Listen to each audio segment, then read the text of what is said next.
कार्यक्रम के पुण्यार्चक हैं माता पिता श्रीमान रूपचंद जी जैन, श्रीमती कमला जैन, दिनेश जैन, रेखा जैन, दिवेश जैन, दिशा जैन, गंगवाल परिवार, प्रवासी मुंबई, निवासी ब्यावर।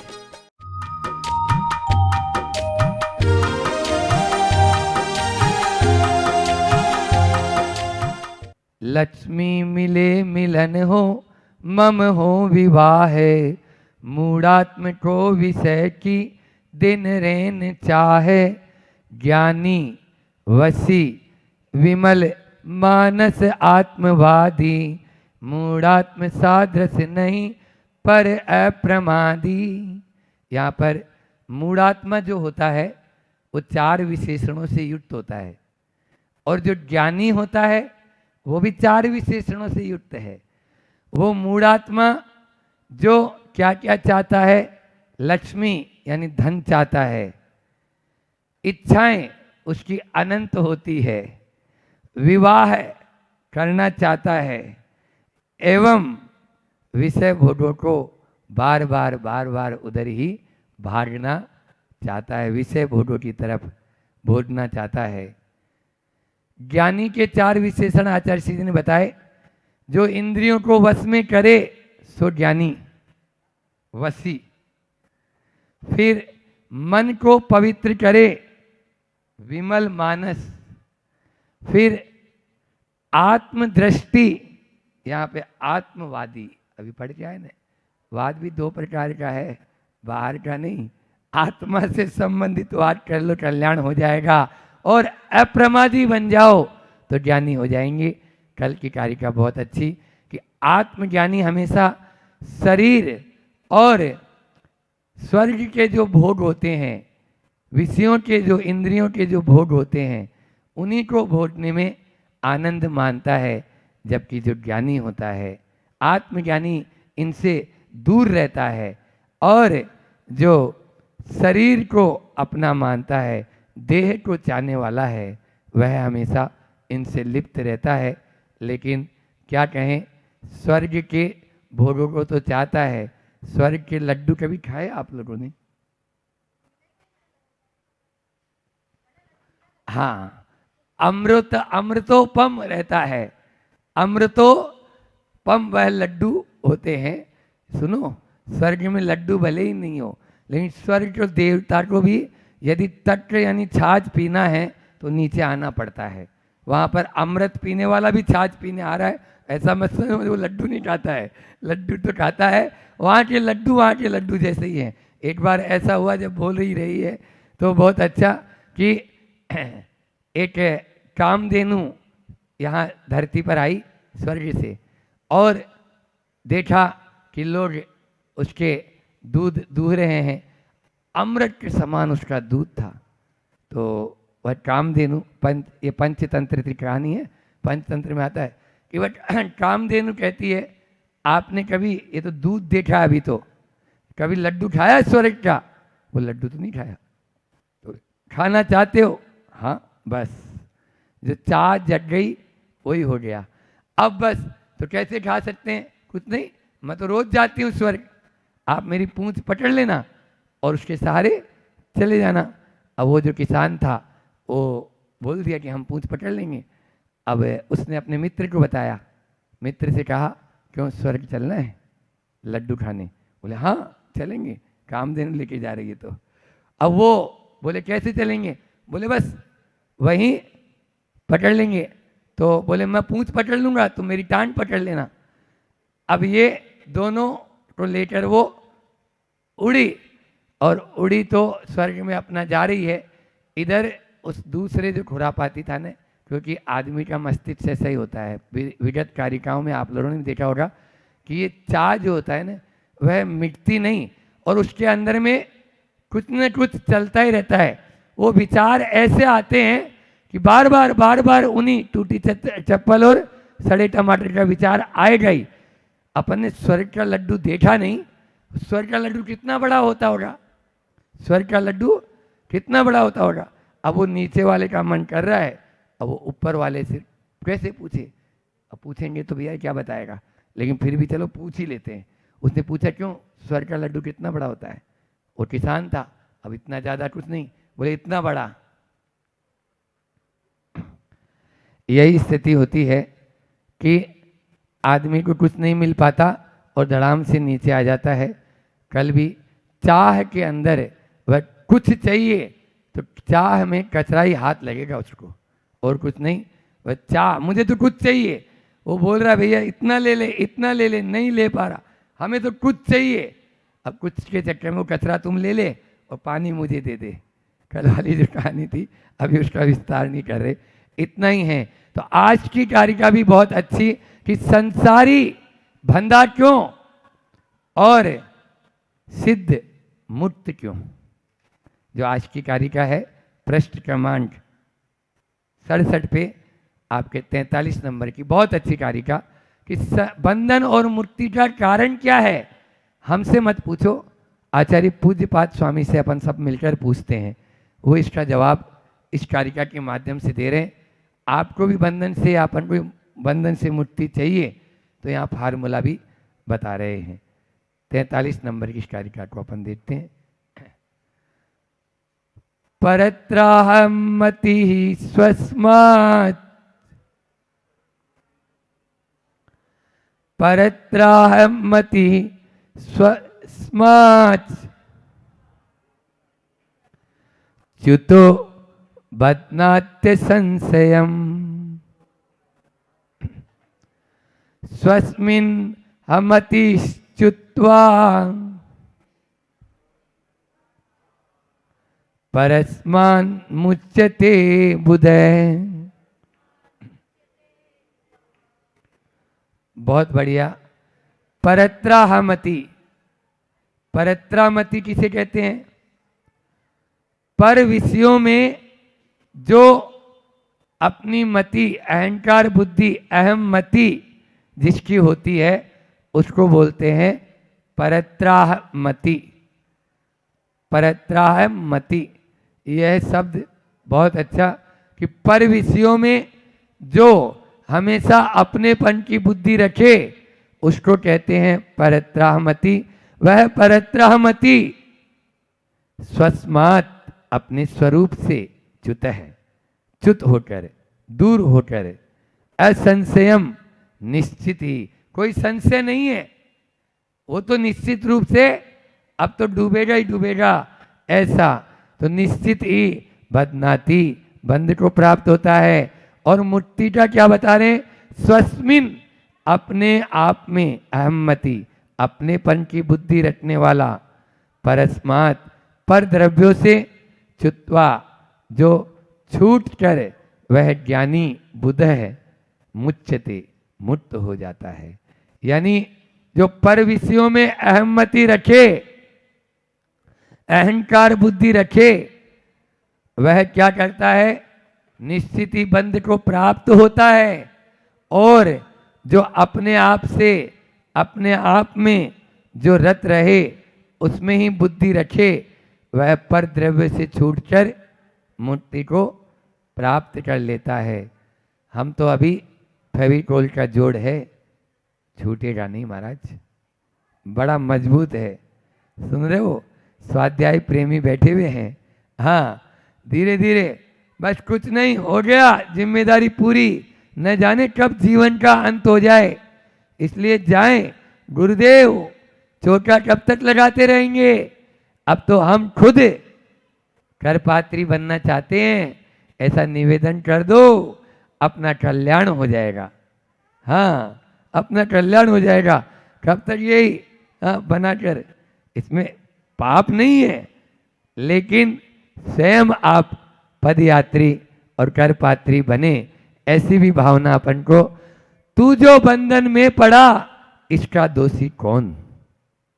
ये चिंतन हमें करना है कि जिस प्रकार से तोता होता है, सोने का पिंजरा भी होता है, सोने का कटोरा होता है, काजू बादाम पिस्ता मेवा उसमें डालकर खिलाते हैं, तो भी वह हमेशा यही दृष्टि रखता है, पिंजरे के पंछी रे तेरा दर्द न जाने कोई। बस कब ये खोले और कब मैं उड़ जाऊं। और एक कबूतर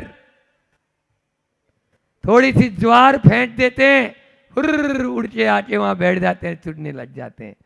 वहाँ कोई बुलाने वाला भी नहीं, कुछ नहीं करने वाला नहीं। क्यों? क्योंकि वह उससे चिपटना चाहता है। उसको ज्वार या बिल्कुल गठिया किस्म का भी देंगे और पिंजरे में रखकर, तो भी वह पिंजरे में ही आनंद मानता है। पिंजरे को जब तक आनंद मानेंगे तब तक मुक्ति की प्राप्ति 3 काल में संभव नहीं है। यहाँ पर यही कहना है। लेकिन आजकल अहंकार बुद्धि तो इतनी ज़्यादा अहम, ईगो, बस ईगो तो बस मुझे पूछा नहीं। कैसे? मुझे क्यों नहीं पूछेंगे? हाँ, 4 शब्द हैं आज के: मानना, मनाना, मान देना और मान जाना। मान जाना प्रवचन कर रहे हैं एलोरा वालों, तो मान जाना, ठीक है ना? आप मान तो दे रहे हो, इसमें कोई बिल्कुल सम्मान दे रहे हो, दो राय नहीं है। लेकिन मानना अलग बात और मान जाना अलग बात, अंतर है दोनों में। इसलिए मानना, मनाना, मान देना और मान जाना, बस मान जाना वाली स्थिति अपनी बन जाए तो बहुत अपन उन्नति को कर सकते हैं। आचार्य भगवंत हमेशा कहते हैं 3 बातें, आप लोगों ने भी सुनी होगी उनके मुझ से, कि कर्तृत्व बुद्धि, 3 बुद्धियों का वो करते हैं। यहाँ पर जो आया पराहत्र मति, कैसी मति? कि कर्तृत्व बुद्धि, स्वामित्व बुद्धि और भोक्तृत्व बुद्धि, इनसे हमेशा दूर रहो। कर्तव्य हो लेकिन कर्ता मत बनो, कर्तव्य करते जाओ। हमारा ये कर्तव्य है, हम करते चले जा रहे। आज व्यक्ति शरीर आदि, यहाँ देह आदि जो दिया है, उस शरीर को आदि लेकर, चाहे क्षेत्र है या वस्तु है या कोई व्यक्ति है, उनसे हम अपने मन को पूरा जोड़ लेते हैं और एक बार चिपकन हो जाती है तो फिर निकलना बड़ा टेढ़ा होता है। स्टिकर होता है ना, स्टिकर, एक बार चिपक गया, दोबारा उसको उतार लो, अब उसका गोंद वो नहीं बचेगा। इस प्रकार से वो चिपट नहीं, तो ऐसा ही होना चाहिए।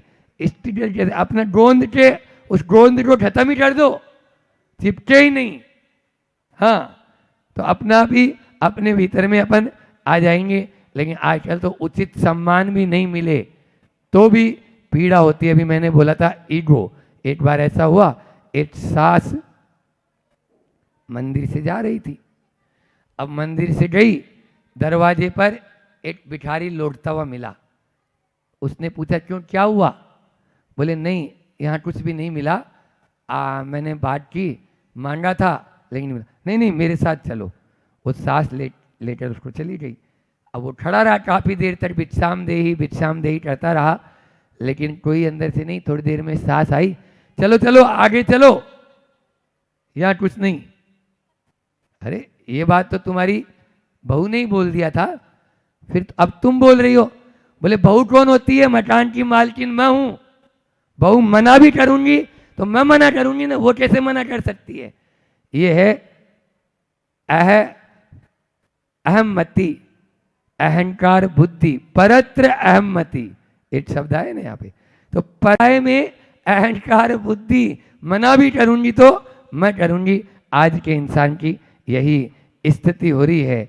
ध्यान रखना, अभी इसका पद्यानुवाद अपन लेंगे। इसमें बहुत अच्छी बात गुरुजी ने कही है कि पहले उच्चारण करते हैं, फिर उसके बाद में देखते हैं उसको। जो आत्म भक्ति च्युत होकर बोझलीन है, त्यों कर्म जाल फंसता रसलीन मीन। जो स्नान आत्म सर में करता तपस्वी, निर्मुक्त कर्म रज से वह हो यशस्वी। मुख माटी में भी आ जाया था ना, यशस्वी, मनस्वी और तपस्वी।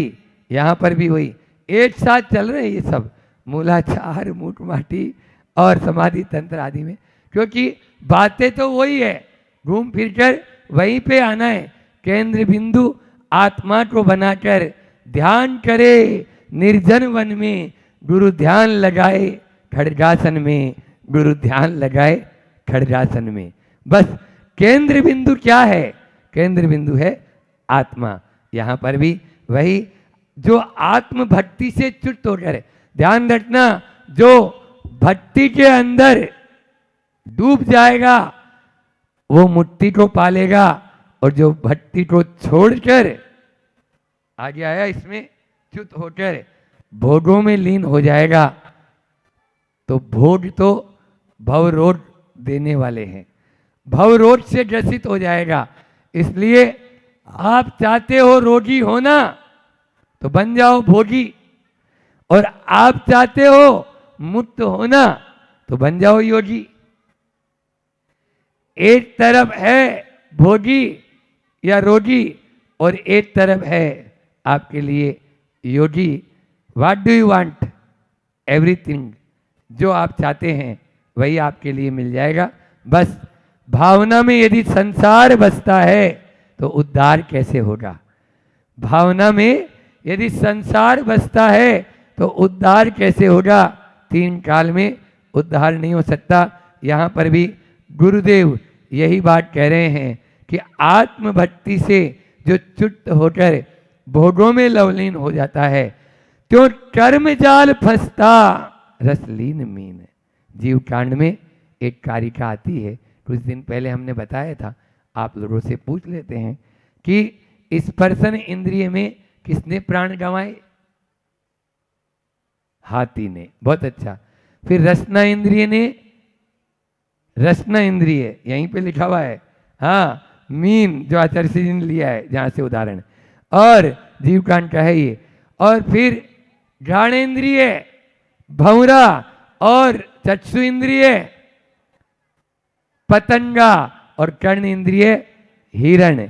5 इंद्रियों के वशीभूत होकर एक एक इंद्रिय, 5 इंद्रिय नहीं, आज पंचेंद्रियाणी का भी व्याख्या करके आए हैं, एक एक इंद्रिय के वशीभूत जो हुआ उसका पतन ऐसा हुआ। हम जो 5 इंद्रियों के वशीभूत है उसका हाल क्या होगा? हाल बड़ा बेहाल हो जाएगा उसका। यहाँ पर कह रहे हैं त्यों कर्म जाल फंसता रसलीन मीन। वह रसलीन, वह कांटे के ऊपर लगा हुआ आटा उस मछली के लिए फांस बन जाता है, और जो मछुआरे होते हैं, मछली पकड़ने वाले होते हैं, उसको बाहर निकाल कर ले जाते हैं। खाली रसना इंद्रिय के वशीभूत। इसलिए जो स्नान आत्म सर में करता तपस्वी, ध्यान रखना, आत्मा के सरोवर में स्नान करते। कौन कहता है कि हम स्नान व्रत के धारी हैं? अरे हम जो स्नान करते हैं वो आप नहीं करते। आप लोग सनलाइट में नहाते हो, आप लोग सनलाइट से नहाते हो, और हम सन ब्राइट में नहाते हैं। हम सन ब्राइट में नहाते हैं, ये गुरु जी बोलते हैं, समझ आ रहा है? सनलाइट से नहाने वालों, पहले सनलाइट एक साबुन चलता था कोई जमाने में, बहुत पहले। गुरु जी का है ये कोटेशन, हमारा नहीं। गुरुदेव कहते हैं आप लोग सनलाइट से नहाते हो, और हम एक, जब कर्फ्यू लगा था जबलपुर में, तब की घटना, तब एक किसी ने पूछा कि महाराज आप लोग नहाते नहीं हो, सुना है? बोले कौन ने कहा हम नहाते नहीं? हम नहाते हैं। यहाँ पर भी आत्मरस का जो स्नान है वो प्रतिदिन करते हैं, और अंतिम चरण में गुरु जी कह रहे हैं निर्मुक्त कर्म रज से वह हो यशस्वी। वह कर्म रज से निर्मुक्त होकर यशस्वी बन जाता है, हमेशा हमेशा के लिए सिद्धालय में विराजमान हो जाता है। लेकिन तब जब हम, मैं आत्मा था, मैं आत्मा हूँ, और मैं आत्मा रहूँगा, बस एक ही परिणति अपने आप में बार बार लाएंगे। क्योंकि एक ही श्लोक में उन्होंने मोक्ष मार्ग भी बता दिया, तो संसार मार्ग भी बता दिया। हमें क्या लेना है यह हमारे ऊपर निर्भर है। आचार्य श्री जी का हाइकू लेकर अपनी वाणी को विराम देंगे कि प्रभु ने मुझे जाना, प्रभु ने मुझे जाना माना, परंतु अपनाया ना, अपनाया ना। प्रभु ने मुझे जाना माना, मैं कैसा हूं वो भी मान रहे हैं, जाना माना परंतु अपनाया ना, बस उस स्फटिक मणि के जो पत्थर है उसके समान अपना स्वभाव बने, दर्पणवत, आदर्शवत। दर्पणवत क्या, सामने सरवर आया तो गीला नहीं हुआ, सामने अग्नि आई तो वह जला नहीं, ऐसा स्वभाव अपना बने। प्रभु ने मुझे जाना माना परंतु अपनाया ना, ये इस कारिका के माध्यम से परात्रामति स्वस्माच्य च्युतो बदनाथ संशयम, वह बंधन को प्राप्त हो ही जाता है। यदि बंधन से छूटना चाहते हो तो केवल अपने आप को देखना हम शुरू कर दें, अपने आप को देखेंगे तो बंधन से मुक्ति को अवश्य प्राप्त कर लेंगे। जैसे आज तक अनंत आनंद सिद्धों ने उस सिद्धत्व को प्राप्त किया, ऐसे ही हम भी प्राप्त करें इसी भावना के साथ। बोली अहिंसा परमो धर्म की। आचार्य गुरुवर विद्यासागर जी महामुनिराज। जो अच्छा बनना चाहता है वह जो मन में है वही बाहर बोले। लोगों के डर से हमें दिखावे वाला और व्यवहार वाला जीवन नहीं जीना है। जो दूसरों को खुश करने के लिए जीवन जीता है वो अपने आप को धोखा दे रहा है, वो अपने वजूद को समाप्त कर रहा है। अपने वजूद को समाप्त मत होने दो और सच्चा और एक अच्छा जीवन जियो। जो अंदर है उसको बाहर प्रकट करो। कल अपन ने ये चर्चा करी थी और फिर हमने आपसे खुशी के 5 वर्ड पर अपनी चर्चा चल रही थी और ये बीच में निकल गई थी बात, तो ये इस पर अपनी चर्चा हो रही थी। अभी खुशी पर तो बहुत सारी बातें करना है आपसे। आज हम आपसे पूछते हैं खुश होने के लिए आप क्या क्या करते हैं बताओ। मेरा प्रश्न है आप लोगों से कि खुश होने के लिए आप लोग क्या क्या करते हो बताओ तो। किस प्रकार से आपको, किससे आपको बहुत खुशी मिलती है। महाराज जी खरीदी करते हैं, घूमने जाते हैं, मोबाइल से बात कर लेते हैं, होटल चले जाते हैं, मूवी चले जाते हैं, इससे खुशी मिल जाती है। कोई कोई बोलता है नहीं हम मंदिर चले जाते हैं तो खुशी मिलती है, हम गुरु चरणों में चले जाते हैं तो खुशी मिलती है। सबकी अलग अलग खुशियां हैं, अलग अलग आत्माएं हैं, अलग अलग जीव हैं और अलग अलग जीवों की अलग अलग खुशियां हैं। मतलब हमारा जो मन है वो दूसरी जगह जब जाता है तब खुशी का अनुभव होता है। हम कुछ हटकर अपने उस बेस से कहीं और जगह पर जाते हैं तब हमें खुशी लगती है। मन बोरिंग सा होता है, जब चेंज होता है तो होता है, तो अपने आप खुशी आपको मिलने लगती है। मतलब चेंज चाहिए आपको तब खुशी मिलती है। मान लीजिए आपके दांत में दर्द था, अब वो दर्द था लेकिन आपका वो दर्द था लेकिन आपने वो 3 घंटे कोई मूवीज़ देखी। अब वो जो मूवीज़ 3 घंटे आपने देखी तो दर्द मालूम भी नहीं चला कि आपको दर्द था। मतलब दर्द तो था, ऐसा नहीं कि दर्द चला गया हो, दर्द था पर आपने मन को हटा लिया, चेंज कर लिया तो वो समझ में नहीं आ रहा है। आपको दर्द ऐसा नहीं लग रहा है। पर ध्यान रखना ये जो आप की ऊपर की जितनी चीज़ें आपने करी हैं उनमें खुशी नहीं है, वो तो एंजॉय है। वो जो आपने मूवीज़ देखा वो एंजॉय है, खुशी इसको नहीं कहते। खुशी वो होती है जो हमेशा रहे, खुशी वो होती है जो आगे तक आपके जीवन में रहे। 3 घंटे बाद भी जब वो मूवीज से हटोगे तब दर्द का अनुभव होगा। खुशी ध्यान रखना किसी से मिल रही है तो वो शाश्वत नहीं रहेगी, बाद में वो आपके जाने वो चले ही जाएगी, बिल्कुल चले ही जाएगी। खुशी वो होती है जो शाश्वत हो। वो खुशी तो हमारे अंदर है, वो खुशी हमारे अंदर है, वो शाश्वत खुशी हमारे अंदर है। बस परिस्थिति को हम खुश होकर और खुशमय जीवन जी लेंगे तो खुशी हमें मिल जाएगी। क्या बोल रहा हूं मैं? उस परिस्थिति को हम खुश होकर और खुशमय देख लेंगे तो निश्चित तौर से हमें वो खुशी मिल जाएगी। खुशी हमारे अंदर ही विद्यमान है। जैसे मान लो आप ऑफिस जा रहे थे, कोई मीटिंग होगी ऑफिस में विशेष, तो जल्दी जाने के बाद होंगे। अब आप ऑफिस जा रहे थे और स्थिति परिस्थिति बस ऐसा हो गया कि ट्रैफिक में आप अटक गए। अब आप ट्रैफिक में अटक गए, या मान लो सपोज आपकी गाड़ी खराब हो गई। अब आपको जाना जल्दी, बार बार आप घड़ी देख रहे हो, बार बार आप कोस रहे हो, या तो ट्रैफिक को कोस रहे हो या गाड़ी को कोस रहे हो, और अपनी मन को और खराब कर रहे हो। बताओ, उस समय उस परिस्थिति में आप खुश भी रह सकते थे, लेकिन अपने आप को आपने विकल्प में स्वयं ने डाला ना उस परिस्थिति से। आप सोचते क्या कर सकता हूँ भैया, मैं, मेरे हाथ में तो नहीं है ट्रैफिक, अब अटक गया तो अटक गया।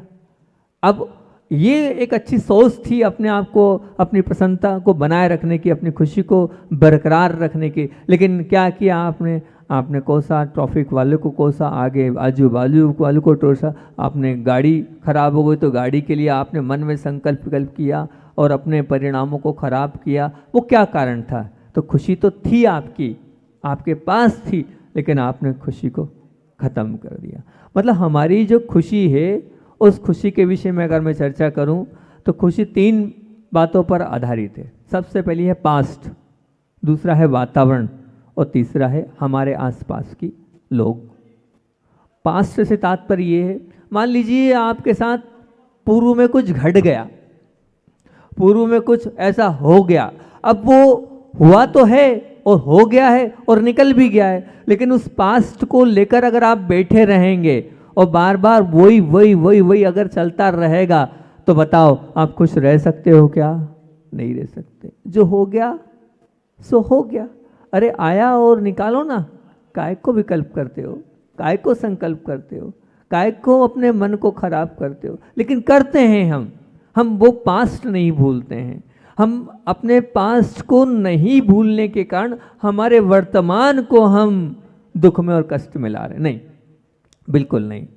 अगर आपको खुश रहना है तो सबसे पहला नियम है, हमें पास्ट को भूलना होगा। जो पुराना है, जब तक हम उसकी इति नहीं करेंगे, ध्यान रखना, तब तक हम सुख से रह नहीं पाएंगे। हमारे जीवन को उत्कृष्ट, सुखमय और प्रसन्नतामय बनाना है तो भूलना सीखो।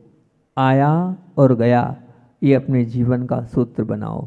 आया, निकल गया, खत्म करो कहानी। काय को उसको याद रखना, काय को उसको अपने मन में बिठा के रखना। हम अपने मन में बिठा के रखते हैं। अधिकतर लोग, आप लोगों में भी 90% लोग काय से, आने वाला कष्ट से या आने वाली समस्या से आप दुखी नहीं हो। पीछे जो चला गया है पास्ट, उससे आप अपने जीवन की अप्रसन्नता को बरकरार रख रहे हो। बोलो, मैं सत्य बोल रहा हूँ ना? मैं गलत तो नहीं बोल रहा हूँ ना? बिल्कुल, आप अपने पास्ट से ज़्यादा दुखी हैं। अच्छा, उस पास्ट में आप परिवर्तन भी नहीं कर सकते। वो पास्ट तो आप मतलब हो चुका है, अब वो हो चुका है, उसमें आप परिवर्तन नहीं कर सकते। ये आपके हाथ में भी नहीं, उस पास्ट को परिवर्तन करने की ताकत आपके पास है भी नहीं। लेकिन फिर भी अब आप उस पास्ट को लेके बैठे हैं, उस पास्ट को बार बार सोच रहे हैं, उस पास्ट को बार बार लेकर उन्हीं विकल्पों में चल रहे हैं, तो अपने जीवन की प्रसन्नता को आप समाप्त कर रहे हैं। वही पास्ट आप उसी पास्ट को आप पॉजिटिव लेकर सोचते हैं और कहते हैं कि ठीक है, हो गया, ख़त्म करो, आने वाला समय है, उसको मुझे अच्छे से देखना है। गलती मुझसे हो गई, गलती सबसे होती है, और हम ठोकर खा करके ही तो सीखेंगे। अगर हमने उस गलती से कुछ सीखा तो वो सीढ़ी बन गई, वो सीढ़ी बन गई, और उस सीढ़ी से हमें ऊपर चढ़ना है, ना कि बार बार नीचे उतरकर और नीचे की ओर आना है। लेकिन हम नीचे की ओर आ रहे हैं, उसको सीढ़ी नहीं मान रहे, उसको हम गड्ढा मान रहे हैं। उस गलती को कभी गड्ढा मत मानो। गड्ढा मानोगे तो गिरते चले जाओगे, उस गलती को सीढ़ी मानोगे तो ऊंचाइयों की मंजिल तक आप पहुंचते चले जाओगे। इसलिए सबसे पहली चीज़ तो है, हमें पास्ट को भूलना होगा। जो हो गया है उसको अपने को निकालना होगा, तब ही हम अपने जीवन को बहुत अच्छा और बहुत महान बना सकते हैं। दूसरी बात, वातावरण। हम बहुत बार अपनी खुशी, हमारा ये जो आसपास, अब पानी आ रहा है और उस पानी को लेकर हम विकल्प करने लगते हैं। कहाँ पानी, क्यों आ रहा है पानी, कितना पानी आ रहा है, क्या कीचड़ है, ये कीचड़ से जाना पड़ेगा, गंदगी से जाना पड़ेगा, वो नाली से पानी बह रहा है, ये क्या है? ये अपने मन को आपने स्वयं इन सब वातावरण से अप्रसन्न किया है। खुद किया है, आगे रख के किया है। देखिए पानी आएगा ही आएगा, पानी बरसात में नहीं आएगा तो कब आएगा बताओ ना। अनाज खा रहे हो तो वो पानी की वजह से तो खा रहे हो, वो नहीं आएगा तो फिर कैसे काम चलेगा। नहीं, लेकिन ये आसपास का जो वातावरण है उस वातावरण को लेकर हम बहुत बार अपने मन में संकलेश कर लेते हैं। गर्मी, कितनी गर्मी है, किसी लू चल रही है, किस प्रकार से, इस प्रकार से कैसे सहन करें हम, हैं। तो ये जो हम आसपास, आचार्य ज्ञान सागर जी महाराज जी ने अपना प्रवचन सार, बहुत बढ़िया, आचार्य ज्ञान सागर जी ने जो प्रवचन सार पर बहुत सारे जो विशेषार्थ लिखे हैं वो बहुत पढ़ने योग्य हैं। और ऐसे विशेषार्थ है कि अंदर से झकझोर देते हैं वो। क्या लिखा है, तो उन्होंने ये कहा, अरे ठंड तो पड़ेगी, और ठंड में ठंड नहीं पड़ेगी तो कब ठंड पड़ेगी। लेकिन अब ठंड है और बार बार तुम सिकुड़ रहे हो, बार बार जो है ऊ ऐसे कर रहे हो, उससे मतलब तो कुछ है नहीं। और उसको कह कर अपने क्यों कर्म बांध रहे हो। ठंड की जगह है और वो वातावरण है, उस वातावरण को आप ये लो ना। बहुत अच्छी बात है, ठंड पड़ना चाहिए, ठंड सहन करना चाहिए। ठंड से हमारे आचार्य श्री जी बोलते हैं, जो ठंड खाता है वही गर्मी को सहन कर सकता है, और जो गर्मी सहन कर सकता है वो ही ठंड को खा सकता है। और एक और बात बोलते हैं गुरुदेव, समझ लो उस बात को। आचार्य श्री बोलते हैं, जितना पसीना आएगा उतना अच्छा। बोले पसीने आने से, गर्मी खाने से रोमकूप खुलते हैं, और जिनके रोमकूप नहीं खुलते हैं फिर मलेरिया आता है, मलेरिया आने से बुखार आता है, बुखार आने से, वो बुखार कब जाता है, डॉक्टर क्या देता है फिर आपको, गोली काय के लिए देता है, वो पसीना लाने के लिए देता है। क्यों देता है, वो पसीने से रोमकूप खुल जाते हैं और फिर आपका बुखार उतरता है। कर लेना आप प्रयोग, एक आध बार बुखार आया कि नहीं आया, आया तो होगा, मेरे हिसाब से आया होगा, इतने लोग बैठे हैं। तो बुखार कब उतरता है, पसीने आने से उतरता है। अरे तो पसीना गर्मी में ले आओ ना मेहनत करके, क्या बाधा है। वही पसीने से रोम को खुल जाते हैं, अंदर क्या है, इतना तत्व जम जाता है हमारा। तो अब तत्व जम जाता है, उस तत्व को, नकारात्मक जो चीज़ें भर गई है उनको बाहर लाने के लिए वो बुखार आता है। बुखार और कोई चीज़ थोड़ी जो अंदर की गंदगी को बाहर करने के लिए आता है। तो आपने क्या है, एसी में रहे हो आप, पसीना आया नहीं है, पंखे कूलर में बैठे हो आप, तो वो पसीना आया नहीं है। अब पसीना आया नहीं है तो क्या करेगी, वो शरीर है, शरीर को तो अपनी प्रक्रिया करनी है, तो फिर बुखार आता है, और बुखार से फिर उसके बाद जो है पसीने के माध्यम से वो विकार बाहर होता है। तो हमें वातावरण को कभी दोष नहीं देना है। वातावरण में हम जब चले जाते हैं, हम ये चले जाते हैं कि ये क्या हुआ, अब वो वातावरण में ये हुआ, लाइट चली गई तो विकल्प, क्योंकि हमें थोड़ा सा वो हो जाता है, अब हमें आदत है उसमें रहने की। ये सब चीज़ों में जो थोड़ी छोटी छोटी चीज़ें हैं, इन चीज़ों को अगर हम एडजस्ट करके चलते चलेंगे तो निश्चित तौर से हमारी खुशी बरकरार रहेगी। ये जो हमारा बाहरी वातावरण है वो हमें खुश भी कर सकता है, और वही वातावरण जो है हमें दुखी भी करता है। तो हमें उन सब वातावरणों में रहकर अपने आप को संभाल कर रख सकते हैं, तो हम खुश रह सकते हैं। खुशी हमारे हाथ में है, खुशी हमारे अंदर है। खुशी कोई बाहर की चीज़ नहीं है, खुशी कर्म की देन नहीं है। खुशी तो हमारी आत्मा का क्या है, स्वरूप है। बस उस स्वरूप को प्रकट करना पड़ेगा, और उस स्वरूप को प्रकट करने के लिए हमें उतना बलशाली, उतना बलजोर बनना पड़ेगा, उतना शक्तिशाली बनना पड़ेगा। हम वो शक्तिशाली बन जाएंगे, और अपनी सोच में, अपने विचारों में हमने परिवर्तन कर लिया तो निश्चित मान के चलना हम खुश हैं, और हम खुश रह सकते हैं। वो हमारे हाथ में है वो खुशी, हम बस विचार करते चलें। तीसरी बात है परिवार के लोग। वो जो परिवार के लोग हैं उनसे भी, उनके माध्यम से भी हम खुश भी होते हैं, और उनके माध्यम से हम क्या, दुख भी, कष्ट भी, पीड़ा का भी, और अपने परिणामों में आदृत का भी करते हैं। क्योंकि देखो एक बात ध्यान रखना, वही लोग हैं, वही चीज़ें, या तो वातावरण, या वो परिवार के लोग, या वो पास्ट हमारा, ये तीन चीज़ें जो हमारे जीवन के साथ चलती हैगी। इससे बाहर कोई संसार ही नहीं है, इससे बाहर कुछ भी नहीं है। ये तीनों चीज़ों के साथ हमें तालमेल बिठाना है। ये तालमेल अगर हमारा बैठ गया तो हम खुश रह सकते हैं। उस दिन मैंने आपको डांडिया वाला उदाहरण दिया था। जो लोग उस दिन प्रवचन में आते कि गरबा खेलते हैं तो कैसे एडजस्टमेंट होता है, एक दूसरे के साथ एडजस्टमेंट जो होता है, बस यही एडजस्टमेंट हमारा अगर अच्छा हो गया तो ये मान के चलना हम खुश रह सकते हैं, प्रसन्न रह सकते हैं। 3 चीज़ बताता हूँ मैं इसमें, अटैचमेंट, एडजस्टमेंट और एटीट्यूड। क्या बोल रहा हूँ? अटैचमेंट। आपका अटैचमेंट कहाँ है? वो आपका जो अटैचमेंट है वो बताता है कि आपकी खुशी किस प्रकार, जहाँ आपका अटैचमेंट होगा, ये मान के चलना उस प्रकार के आपके परिणाम होते चले जाएंगे। आपके जीवन में एडजस्टमेंट है हर परिस्थिति को लेके, तो आप खुश रह सकते हो। और आपका एटीट्यूड, आपका जो एटीट्यूड है, उस एटीट्यूड से आप प्रसन्न और खुश रह सकते हो। तीनों चीज़ आपके हाथ में हैं। अब वो आप अपने जीवन को कैसा बनाना चाहते हो। मैं तो यही चाहता हूँ आप अपने जीवन को खुश और प्रसन्नमय बनाओगे तो ही वो जीवन बहुत अच्छे से व्यतीत होगा। जीवन मिला है, आप विचार तो करो, विचार करो। आपको 84,99,999 योनि घूमकर ये कौन सी, ये मनुष्य पर्याय मिली है। और ये जो मनुष्य पर्याय मिली है, ये मनुष्य पर्याय मतलब नाप का चोला मिला है आपको।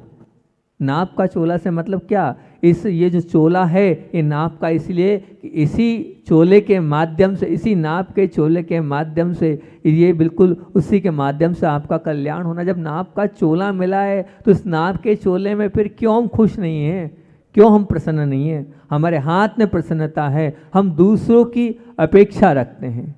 जब हम दूसरों की अपेक्षा रखते हैं और जब वो अपेक्षाएं पूरी नहीं होती है तो हम खुशी को उन अपेक्षाओं के कारण समाप्त कर लेते हैं, बिल्कुल समाप्त कर लेते हैं। सामने वाला जो संस्कार लेकर आया है वो छोड़ता नहीं है और हम छुड़वाने में ही अपनी पूरी ताकत लगा लेते हैं। एकदम सत्य बात बोल रहा हूँ, एकदम प्रैक्टिकली बात बोल रहा हूँ। सामने वाला अपना संस्कार लाया है, वो जो संस्कार लाया है वो लाया है, और हमें छुड़वाने में ही उस अपनी पूरी ताकत लगा देते हैं और अपने आप को आकुलित व्याकुलित कर लेते हैं सिर्फ सामने वाले के संस्कार को छोड़ने। मान लीजिए जो हम तो कह रहे जो गाना वो सुनता है हमें वो सुनना पसंद नहीं है, जो वो सुनता है हमें पसंद। अब आप उसे सुन नहीं पा रहे हैं, अब वाद विवाद में आपने अपना खुद का एक नया गाना अप्रसन्नता का बना लिया है। आप चाहते हो वो ऐसा चले और वो चाहता नहीं कि वो आपके हिसाब से चले, फिर बात तो वही होगी। एक अप्रसन्नता का नया गाना आपने अपने जीवन में रिकॉर्ड कर लिया है, उसको आप जब चाहे जब ऑन करते हो, उस अप्रसन्नता के गाने को सुनते हो और अपने जीवन को कष्ट में और दुख में डालते हो। क्यों ऐसा कर रहे हो? क्यों इस प्रकार से अपने आप के साथ खिलवाड़ कर रहे हो? नहीं, बिल्कुल नहीं, बिल्कुल नहीं। अपना अपना संस्कार है, वो नहीं चाहता है तो आप जबरदस्ती करवाना चाहते क्यों, जिससे आपकी भी खुशी समाप्त हो रही है और उसकी भी खुशी समाप्त हो रही है। आप तो एडजस्टमेंट वाला व्यवहार करो ना। ठीक है, जो हो गया सो हो गया, खत्म करो। खुशी तो हमें उसी वातावरण में हमें डालना है, उसी वातावरण को स्वीकार करना है, तभी खुशी मिलेगी। क्योंकि हमारे हाथ में वातावरण परिवर्तित हम नहीं कर सकते। हम ठंड को बदल नहीं सकते, हम इस बरसात को बदल नहीं सकते, हम इस गर्मी को बदल नहीं सकते। तो क्या करना होगा? हमें अपने आप को बदलना होगा। जो चीज़ मेरे हाथ में मैं उसको बदल सकता हूँ, लेकिन मैं वातावरण को नहीं बदल सकता। मैं मेरे पास्ट को नहीं बदल सकता, मैं मेरे पास्ट को वापस नहीं ला सकता। जो हो गया उसको मुझे छोड़ना पड़ेगा। मेरे साथ में रहने वाले जो लोग हैं मैं उनको नहीं बदल सकता। जिससे मेरा विवाह हुआ है, अब वो विवाह हुआ ही है, उसके साथ वो जैसे हैं वैसे मुझे रहना पड़ेगा। उनकी अनुकूलता के अनुसार मुझे ढलना पड़ेगा, मेरे साथी के अनुरूप। मेरा बेटा है तो मेरे बेटा बेटी जैसे हैं वैसे मुझे ढलना और सोचना और समझना पड़ेगा। लेकिन मैं उनको परिवर्तित करूं, पहले प्रयास ये करूं कि मैं खुद परिवर्तित हूं। सबसे अच्छा तो यही है। अगर आप चाहते हो, दोनों लोग हैं, यही कहें मुझे खुशी चाहिए, वो भी कह रहा है मुझे खुशी चाहिए, अब देगा कौन खुशी? किसी न किसी को तो अपनी खुशी को विराम देना होगा। और जो खुशी को विराम देकर दूसरे को खुश करेगा, तो ये मान के चलना वो जो विराम में खुशी मिलेगी वो बहुत महान खुशी होगी।